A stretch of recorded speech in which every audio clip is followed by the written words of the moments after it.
Welcome to History Comes Alive, the podcast that takes you on a deep dive into a new historical topic every episode. Join us as we explore the nuances of historical events you probably didn't learn about in school. Here's your host, Jeff Nichols.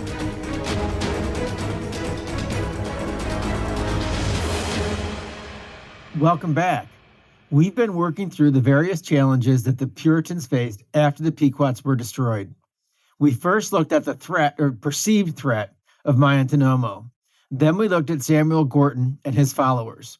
We've set the stage for the final challenge that we'll explore that they faced. Now keep in mind, as I've said before, all these events and people were in play around the same time frame. Everyone was multitasking. Like our old illustration of the encyclopedia transparencies, when they used to actually be in hardbound books, like when I was younger, of like, say, the human anatomy, where you had the skeleton and then the muscles and then the circulatory system, layer upon layer, building a complete human being.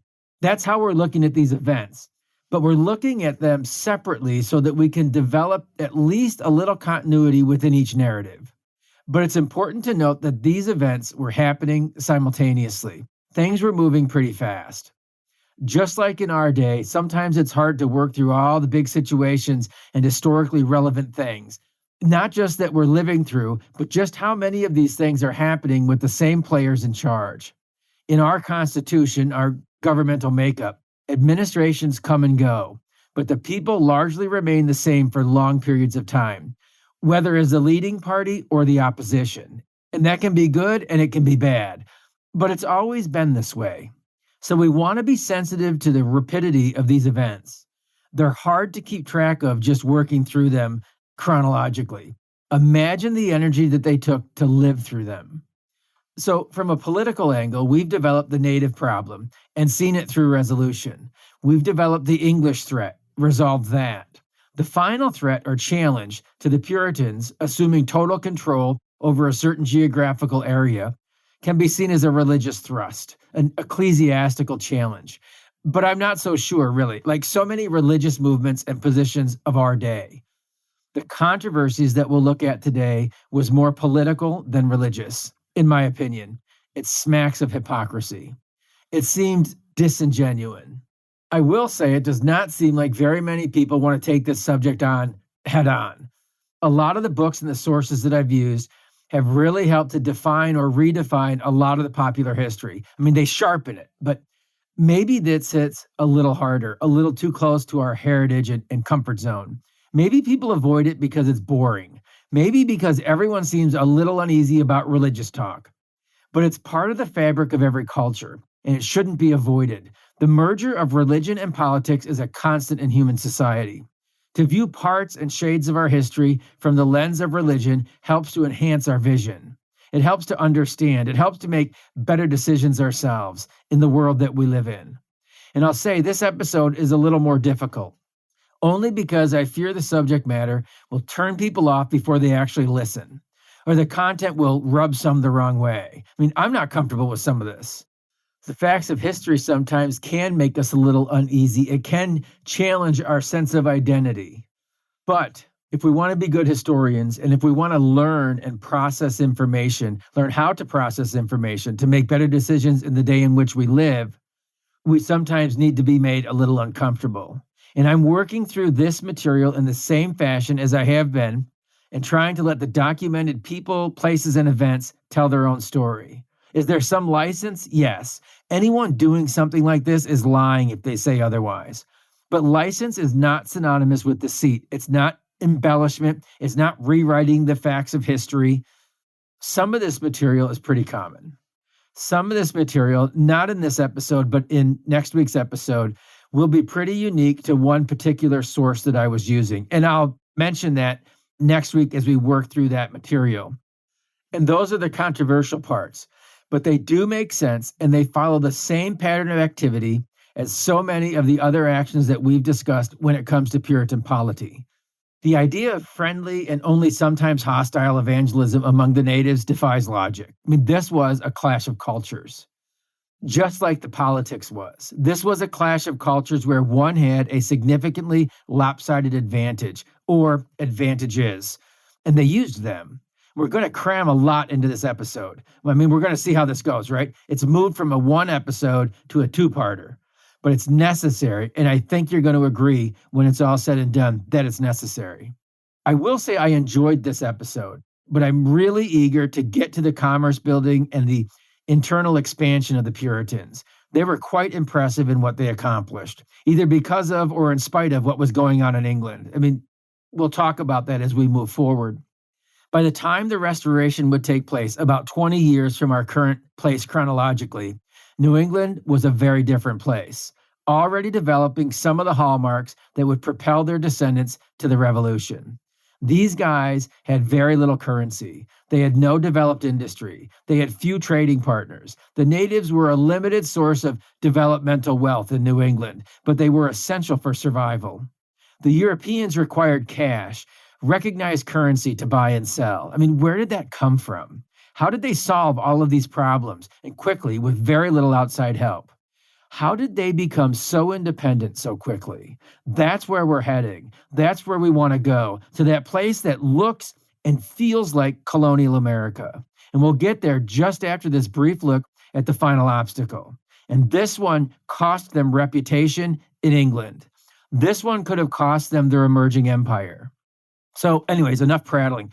Let's talk about the atmosphere and the environment that John Eliot inherited and then dominated. Well, today we're going to lay the foundation for the coming of John Eliot. The first thing I want to do is lay some ground rules or some ground facts of their day, both in terms of what the English observed and believed and how the natives lived. So again, the main focus for us for the next couple of weeks will be John Eliot. We'll look at missionary work through the lens of not just his time, but his life.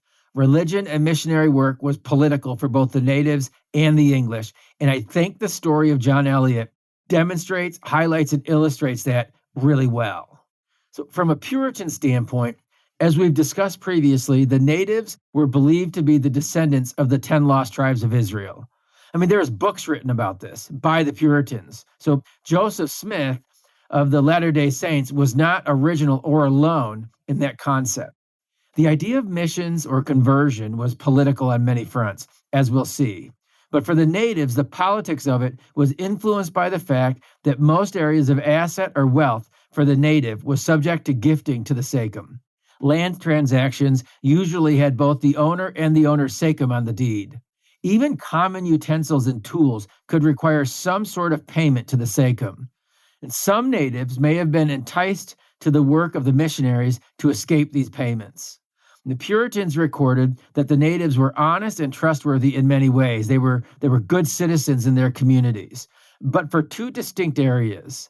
And the first was, for the men, overall work ethic, according to the Puritans. They were exceptional on the hunt and for security, eclipsing the Englishmen most of the time. But they seemed to take it pretty easy other than those activities. The women, on the other hand, were the worker bees. They worked hard. And I think I could read this arrangement as the men conserving energy for the tasks that they were expected to perform, that they didn't go overboard above and beyond the expectation, because when you think about it, hunting, fishing, the provision of food, and then security for the group, that is a pretty important task. When they put their minds to it, they were pretty industrious themselves. So anyways, the other area that they struggled was alcohol. And that initially they obtained from the English. They did not have it beforehand. So keep that in mind. The Puritans were very industrious and busy people all the time, and they really didn't get into drunkenness. So there's one more draw that we want to keep in mind, which the Massachusetts tribe and its various tributaries are great examples of, is that they were vulnerable to their larger, more powerful neighbors, the Narragansetts, the Wampanoags, the Mohegans. So accepting English missionaries may have been a way to acquire English protections. And of course, those protections came with other forms of capitulation, as we'll see. John Eliot once said of the Massachusetts tribe, quote, "We are as walls to them from their bloody enemies, and they are sensible of it," end quote. It's been a subject of debate from the beginning as to whether the natives had an organized religious system or not. Arguments can be made either way. However, they did have powwows, who were powerful men that claimed spiritual powers. They were kind of like their ministers. And they were also the healers. They were not sachems, but they had a lot of influence and a lot of input and a lot of power among their people.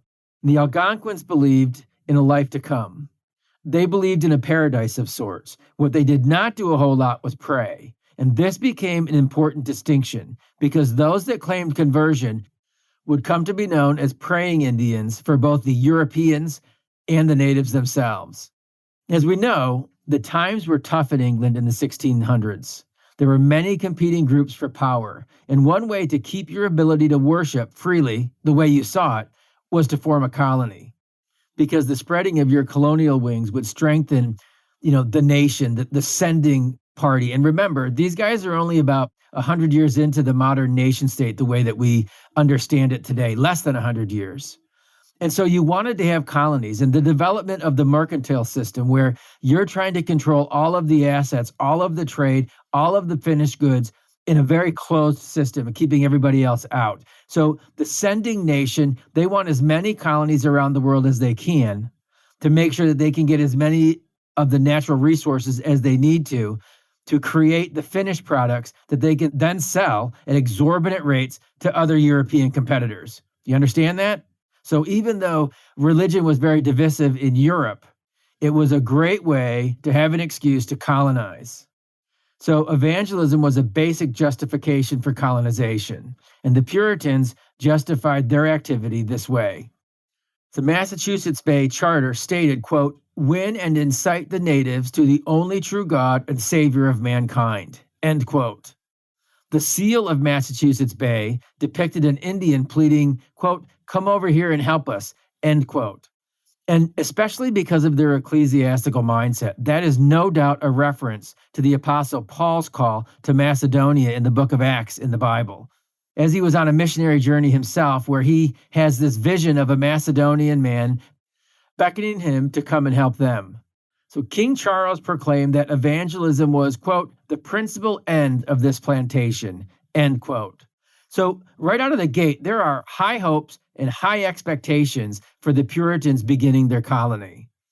And then lastly, I want to point out that under this arrangement, it was the governor of the colony that bore a special responsibility to that end. It was his job and his responsibility to make sure that the work of missions went successfully.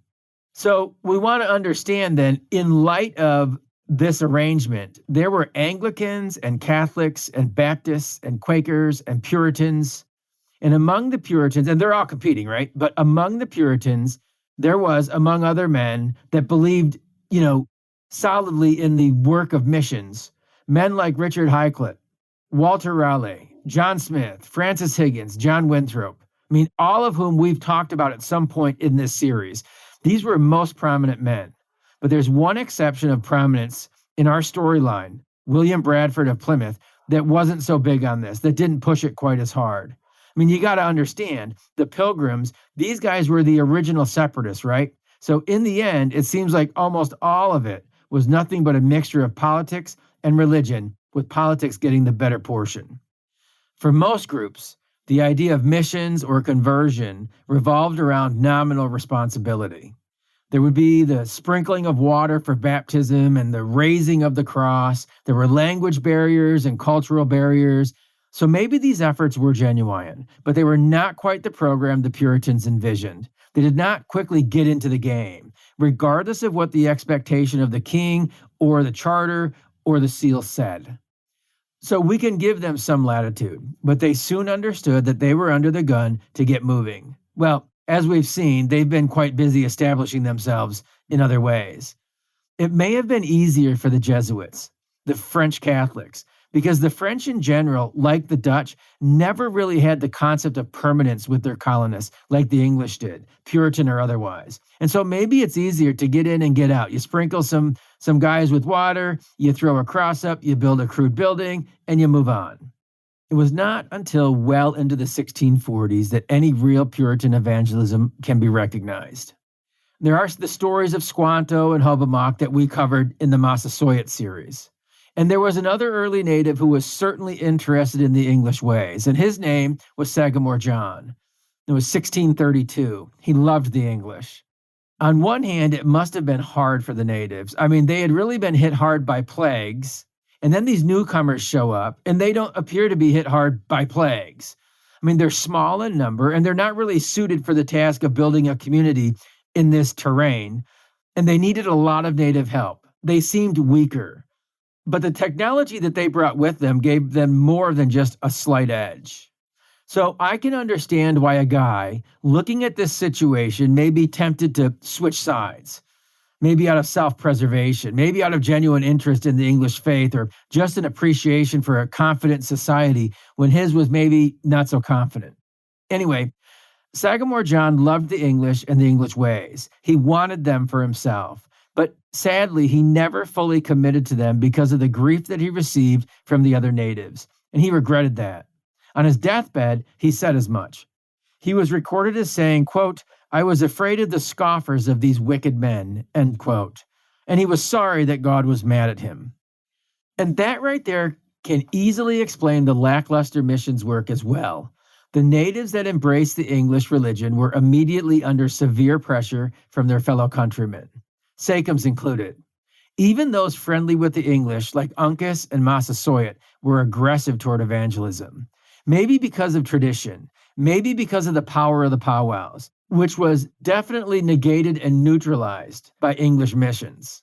Maybe it was because they, the Sachems, lost power and financial gain when one of their own decided for the English ways, or any combination thereof. That's one reason why later on we'll see there were planned communities for the praying Indians to keep them separate from the non-praying Indians. It would prevent trouble and keep the praying Indians under English control and subservient, needy toward their evangelizers. It will be hard not to see at least an element of politics in their motives. I mean, remember, the magistrates were trying to get a hold of the Narragansett Bay region, dominate the natives, and drive the heretics out. But we're getting ahead of the storyline for today. So anyway, the Puritans did take the idea of missions and conversion to a whole new level. I mean, frankly, if you're talking about true conversion from a biblical context, their goals were admirable, but their tactics were brutal. One thing we will see is that it's not their doctrine that hampered their success. There were other like-minded missionaries working outside the control of the Puritans who experienced great success that appeared then and now to have produced genuine converts. Now, the Puritans were known for their dedication to education. They built colleges everywhere. They were equally serious about their religious instruction, and potential converts were given no slack. So their work for evangelism and missions was harder. They had to learn how to become fluent in the native languages. They had to learn how to overcome cultural differences. The Puritans required a convert to read the Bible. The natives had no written language, so they had to learn English or have the Bible translated into their native tongue. But think about that. They didn't have a written language. So you had to use the English alphabet and phonetics to give them a Bible that they could read in their own language that they had never read before. You get the point? You're beginning to see the difficulty here? There was a movie that came out about 30 years ago, early 90s, called Black Robe. I don't know if it's a B movie. I don't know how it was released. I don't remember it when it came out. I saw it some years ago. I just watched it again recently. It takes an opposite spin of those of us living in the northeastern United States and how we oftentimes see the relation between Europeans and natives. Usually, I live in New York State, and usually I've always learned and seen and heard it through the lens of the Iroquois Nation. They were so dominant. I live right in the middle of Iroquois Nation. But this was taken from the context, from the position of the Hurons and the Algonquins that were the enemies of the Iroquois. And it was about Jesuit priests going out to a distant mission field and their journey. And so the bottom line is, I mean, I don't know how people would rate the movie, if it's a great movie or not. I find it to be pretty fascinating. It's probably pretty fictitious, but there's one particular point that really highlights how hard this must have been. At one point, one of the Jesuits is reading a Bible, and one of the native leaders comes up to him and asks him what he's doing, and he tries to explain to him what a book is. And the guy, obviously, it's hard to explain. Somebody's got no point of reference. And so he ends up showing him by saying, asking him about somebody that had died the year before. I think it was his wife. How did your wife die? And the native says, she went out into the snow and died overnight and froze. And he writes it down on a piece of paper. And then they go over to another French guy that wasn't a part of that conversation. And he says to him, read the piece of paper. And this other French guy reads, the written word of how this guy's wife had died. And immediately the powwow for the native group that was with them freaks out. And he says they're demonic, that they're evil and wicked, that they're going to be the death of those Indians because they'd never seen writing. So again, imagine if you're in the mission field, you're trying to get them to read the Bible. You believe that part of conversion is necessary to read the scriptures for yourself. And you're talking to people that not only don't know your language, that don't understand the structure of Scripture, that don't understand the key terms that Scripture throws out ecclesiastically, that have no point of reference for what you're trying to tell them. And then try to imagine explaining to them about a book and about language and the written word. I mean, this is a massive process. So again, are you beginning to see the difficulty that the Puritans of Massachusetts Bay might have had as they approached the concept of missions? I mean, I'm not asking if you agree with their tactics. This isn't a judgment call on one way or the other of what they did or who did what. It's really about just the concept of what they were attempting to accomplish. So the Puritans were not interested in just social conversions, easy believism. They required a change in lifestyle, a denunciation of the old ways, polygamy and idolatry, immodesty, fornication, blasphemy, indolence, and the like, all obviously defined from a Puritan English point of view. So one can start to see why those that converted were treated harshly by their countrymen, why the English wanted separation.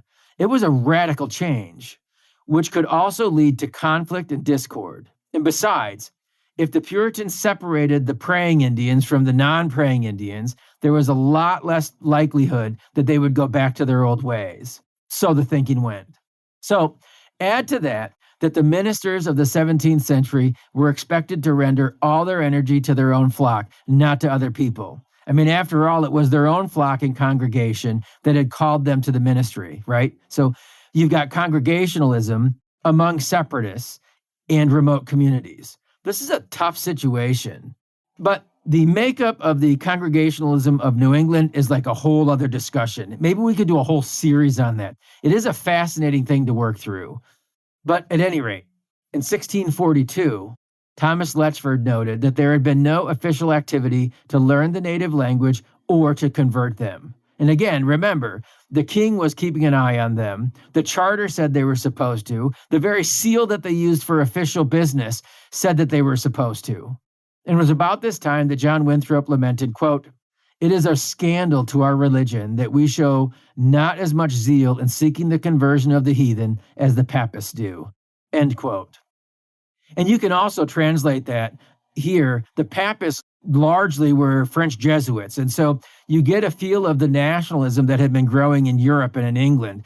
The fact is that John Winthrop lamented that basically from a political standpoint, the French were outpacing them on this. So anyways, they had been there for a very long time at this point, too long to not have made greater efforts if they were really to remain true to their charter, to their seal, to the king, not to mention God himself. You see why this discussion is so necessary and relevant, right? This was a chief goal and aim. And so, in 1643, the missionary efforts of the natives began. But it was not a Puritan effort led by Massachusetts Bay. Their efforts would not begin for another 3 years. And boy, let me tell you, there was a lot that went on between those years. So again, in the general colonial landscape, there were Anglicans, Catholics, Baptists, Quakers, Puritans. Among the Puritans, there was, among others, men such as Richard Hycliffe, Walter Raleigh, John Smith, Francis Higgins, John Winthrop, all of whom we have talked about at some point in this series. Most prominent men for their day, with one exception to our storyline, William Bradford of Plymouth. He wasn't quite as big on the whole concept of the missions thing. But remember, the Pilgrims were the original separatists. They really had come to separate. In the end, it seems like almost all of it was just a mixture of politics and religion, with politics getting the better portion. And yes, I just repeated a paragraph from a few minutes ago, but I wanted to circle back around to that because one of the most notable exceptions to this concept was Thomas Mayhew, the first Puritan missionary of note. But again, his was not an endeavor that was sanctioned by Massachusetts Bay. His was an endeavor that took place outside of Massachusetts Bay's charter, at Martha's Vineyard, and would spread throughout the area, including Nantucket and other islands. So it was not in Massachusetts Bay, but right next to it. I mean, eventually, Massachusetts Bay would absorb these islands as well as Plymouth. But for now, these were all separate colonies, and there's a lot of them we haven't mentioned in this series. But at any rate, Mayhew's work would ignite a sense of urgency in the Massachusetts Bay Magistrates. I mean, here again, there will be a huge political element to these competing camps. But before we get to those controversies, let's meet the Mayhews and see what they did. I think you'll find their contribution would prove to be huge in the way of English-Native relations. And that contribution would be no more evident than during King Philip's War, as we'll see in the coming episodes. And look, I know I'm throwing a lot out here this week. We're laying the groundwork. Some of this we're going to circle back around and we're going to close that loop. But just keep that in mind. We're building a foundation on not only the transparencies that we've had before with some of the other controversies, but also for next week and then moving forward. Once we sew this all together, it'll be a lot easier to begin to imagine and envision how they actually built their economic society. And again, that's what we're driving for in this particular series of episodes, this season 7, I call it. So at any rate, the Mayhews arrived in the early 1630s. There was Thomas Mayhew Sr. and there was Thomas Mayhew Jr. And just to be clear, it's Jr. that we're going to spend most of our time developing. So in 1641, the Mayhews purchased the island of Martha's Vineyard from Lord Stirling. Now, he was an important player, and he had been a member of the now defunct Council for New England. You remember we talked a lot about the Council for New England quite a while ago when we talked about both Plymouth and Massachusetts Bay. We talked about Sir Fernando Gorges and John Mason. I mean, this was Fernando Gorges's group. And if you remember, he had permitted Mayhew's passage and Stirling sold them the land. But Gorges was of the anti-Puritans. He was an Anglican. He wanted New England to be an Anglican stronghold. He's the guy who held considerable authority all over the initial colonial activity from Virginia right up through Newfoundland. And we developed him in the John Mason series earlier this year, if you want to go back and review that. So at any rate, the Mayhews bought Martha's Vineyard from very important, very influential men in England. And in 1642, they moved there. This was a very heavy populated region with natives, a very different animal than what the Pilgrims and the Massachusetts Bay folks had found in their areas of settlement. These people had been spared the plagues. They were far removed from the affected areas on the mainland. So the initial colony of the Mayhews consisted of 20 Englishmen, and they were in the midst of roughly 3,000 Wampanoag people. So there was a threat of English technology against the threat of overwhelming native numbers. Everybody was forced to respect everybody, and their work quickly spread throughout the island communities, including Nantucket. Now, theirs was a serious and I believe a genuine attempt to capture the minds and the hearts of the native population. They worked for decades and received no official compensation. And this is going to be a pivotal contrast with the Massachusetts Bay model that would come just a few years later. So again, I know we're going through this kind of rapid fire, but trust me, it'll make sense. This is, in my opinion, obviously, the best way to lay this out. So they had a noticeable impact. And later, at Henry Whitfield's request and John Eliot's publishing, there was a record in the book, quote, now get this, another one of these Puritan books. These guys like to have paragraphs for titles. But the Mayhews, a lot of the things that they did were recorded in multiple books. But in one in particular, we can take note of is, quote, the light appearing more and more towards the perfect day, or a further discovery of the present state of the Indians in New England concerning the progress of the gospel among them, end quote. That's quite a mouthful. So there were records of the Mayhews and what they had done. But anyways, Mayhew was not only sincere in his religious activity, he was loved by the local natives. In their culture, as in many, as in our own, for as far as statues and monuments, it was not unheard of to build a monument to great men, a place where others could go and remember or commemorate the memory of someone who had accomplished great things. Thomas Mayhew was a recipient of that honor among the natives. He had a monument of stones dedicated to him. People would come to pay respects and were encouraged to leave a stone of their own on the great pile. So it grew. So, on the backdrop of all of the tensions between natives and Europeans, that really is quite an achievement in and of itself. He was a great man who accomplished much in his life and even more in death. His first convert was a native named Hyacombs in 1643. Hyacombs was a total success. Within 6 years, he was actually preaching 2 sermons every Sunday to his people. One thing that stands out as far as his quote-unquote success and influence is that Hyacombs was not a person of power or influence among his people. He wasn't a sachem and he wasn't a powwow. He was, however, a man of thick skin and firm resolve. His sachems tried hard to discourage him from the path that he had chosen. His fellow countrymen ridiculed him for a long time. They called him an Englishman. I guess that's a lot like being called an Uncle Tom in our day, right?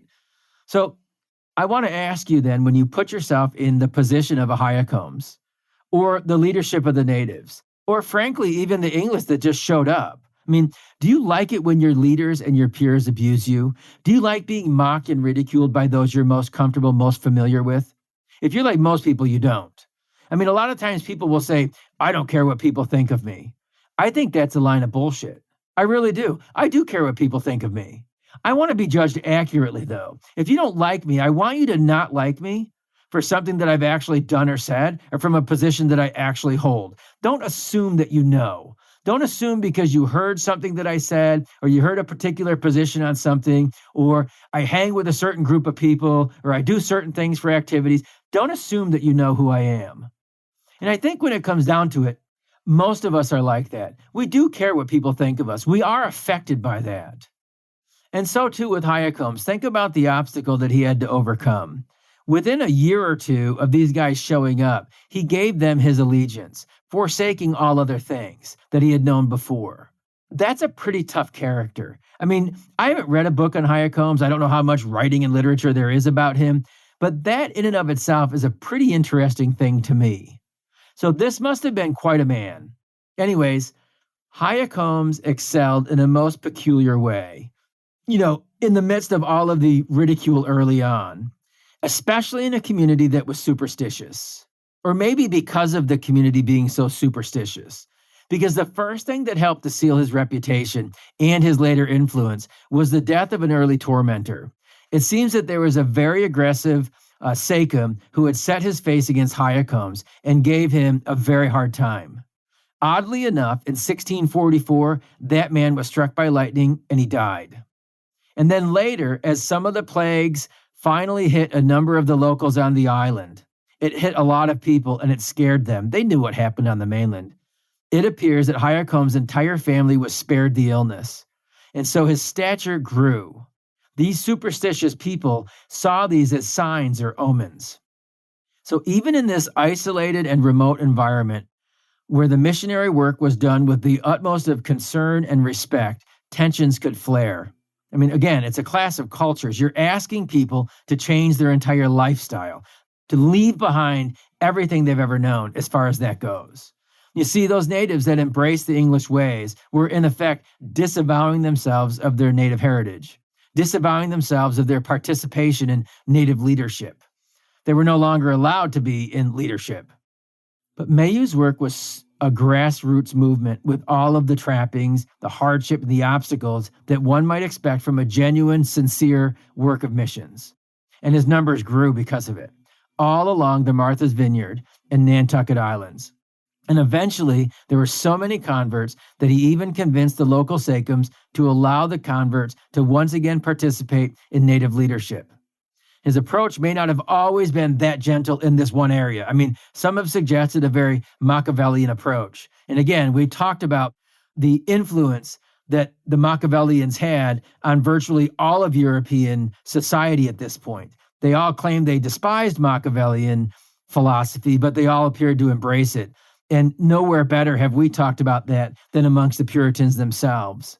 And so it's not, hard to believe or understand how Thomas Mayhew, even though he was genuine and sincere, even though he made positive impacts with the natives, It's not hard to imagine in this clash of cultures that at some point there becomes a power struggle over some things, and that he might just use a little bit of the muscle and a little bit of the influence that he's gained since he's been there. So, at any rate, especially because some of these converted natives were now allowed to rejoin the leadership group in time, their influence spread, and most of these natives were converted, or at least would accept the preaching and verbally commit to it. That's quite a success story. It's quite a contrast to what was happening in the Massachusetts Bay side of this equation, where the genuine respect and sincerity was not always evident. Instead of the simple approach that Thomas Mayhew took, the Puritans of the mainland went a decidedly different direction. There was an altogether different approach. They were first convicted of their lack of missionary work, and then convicted by the success of Thomas Mayhew, and ultimately influenced and sought support from England. They used strong-arm tactics with the natives and deception with the English leaders back home. They were very misleading on a number of fronts. The man recognized as the Puritan answer to Thomas Mayhew, the man who came to be known as the Apostle to the Indians, was John Eliot. His approach could not have been farther from Thomas Mayhew's, and the harvest of such labor would bear much less fruit. The harvest of such labor would bear much more grief, much more division, and ultimately resentment and violence. But we'll develop his story next time. And until then, I hope our time together this time has really made the history to come alive. Thanks for listening to History Comes Alive. We hope today's episode has given you valuable new information and inspired you to dive even deeper. Don't forget to check out Jeff's website, historywithjeff.com, and engage with Jeff across all your favorite social media platforms at History with Jeff. Join us next time as more history comes alive.